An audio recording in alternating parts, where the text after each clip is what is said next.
என்னை குத்தி குத்தி குத்தி கொலை பண்ணிட்டாங்க. என்னை வந்து ஒரு படம் வீட்டுக்கு வந்து பேசுவாங்க, பேசிட்டு போவாங்க, பேசி அந்த படம் வந்து மிஸ் ஆகும். ஏதோ ஒரு காரணம் இருக்கும். யார் காரணம்னு சொன்னால் அந்த படத்தோடைய கதாநாயகனாக இருக்கலாம். யார் வந்து சார் நாளைக்கு டேட்டு கேட்டிருந்தோம் உங்ககிட்ட, அந்த டேட்டு நாளைக்கு வேணாம் சார், ஃப்ரீ பண்ணுறாரு என்ன, நாளைக்கு வேணாமா உங்களுக்கு, வேண்டாம் அப்படியே சார், நாளான்னைக்கு வேண்டாம் சார்.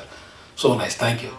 இன்னொரு ஃபோன் வருது எனக்கு, அதில் என் தகப்பனார் தவறிட்டார் அப்படின்னு.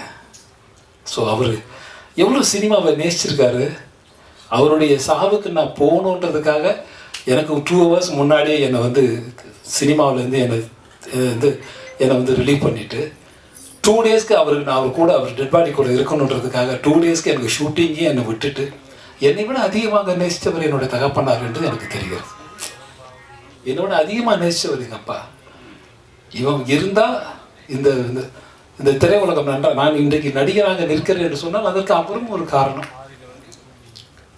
இதெல்லாம் வந்து அன்றைக்கி நைட் பௌர்ணமி தான். இந்த பௌர்ணமி விழா நடக்குது, இந்த பாமக விழா நடக்குது. அந்த விழாக்கு நான் போயிட்டுருக்கேன். அந்த விழா தாண்டி தான் மகாபலிபுரம் வழியாக இந்த மூட்டைகளை ஏற்றிக்கிட்டு மேட்டுப்பட்டி போக போகிறேன். கூட்டு ரோட்டு சந்தையில் வேட்டி ஒன்று வாங்கிவோம், கோமணத்தை மூட போகிறேன். முத்தழகி பாட்டிக்கு நான் வெத்தலை இடிச்செடுத்து பொக்க வாயில் ஊட்ட போறேன்.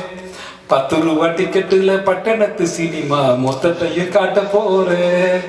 ஆட நம்மூரு சந்தையிலே எப்போதும் கொண்டாட்டண்டா. வண்டி கட்டிக்கிட்டு முட்டைகளை எட்டுப்பட்டி போக போறேன். இப்படி ஒரு சாங் எனக்கு கொடுத்தாரு. காட்டுல தேக்கடியில ஷூட்டிங் பண்ணிட்டு இருந்தா ஆர் உதயகுமார். எனக்கு என்னன்னா, அந்த உள்ள தள்ளி காட்டுக்குள்ள எங்களை தள்ளி கதவை மூட்டு காட்டுக்கு ஒரு தொடக்காரர் போயிடுவார். அவர் கதவை மூடிட்டு இந்த கம்பி போடுவாங்கல்ல, அந்த கம்பி ராடெல்லாம் போட்டுட்டு போயிடுவார். போனாருன்னா அடுத்த நாள் காலை தான் அவர் எழுப்பி கூப்பிட்டு வரணும். ஒரு நாள் எங்களுக்கு 2 மணிக்கு ஷூட்டிங் முடிச்சு, நைட் 2 மணிக்கு 3 மணிக்கு முடிச்சது. எனக்கு பிரபு சார், சிவகுமார் சார்லாம். நாங்கள் போய் இவரை எழுப்பி கூப்பிட்டு வந்து கேட்டு தாத்து வெளியில் போகிறோம். நான் சொன்னேன், உதய் இந்த மலை டேல பார்த்துட்டு இந்த மலையெல்லாம் பார்த்து நீ ஷூட்டிங் பண்ணி இந்த இடத்துல பள்ளனோன்றோம், இந்த இடத்துல ஒரு குடிசை போடுறோம், செட்டு போடுறோம், சூப்பராக இருக்கும் அப்படின்னு எடுத்துட்டீங்க. இதை பல்லாவரத்துலேயே பண்ணியிருக்கலாம் மேடம், எதுக்குடா இவ்வளோ தூரம் பார்த்து அப்படின்னு உதய் சிரிச்சிட்டு இருக்கா உட்காந்துட்டு. என்னன்னு கேட்டிங்கன்னா, மலைக்கெல்லாம் லைட் பண்ண முடியாது, நாங்கள் அந்த ரோடுக்கு மட்டும் லைட் போட்டிருக்கோம். இவ்வளோ பெரிய வண்டுங்க, அந்த காட்டில் லைட்டே பார்த்தது இல்லை. வண்டு வந்து பிஸ்குன்னு அடிக்கும், பிஸ்குன்னு அடிக்கும். இங்கே வந்து அடிச்சோன்னு அப்படியே நின்றுட்டு பண்ணாங்க. நான் வந்து ஃபுல் சகதி, என் ஃபேஸ் தெரியக்கூடாது, கதைப்படி என் ஃபேஸ் தெரியக்கூடாது.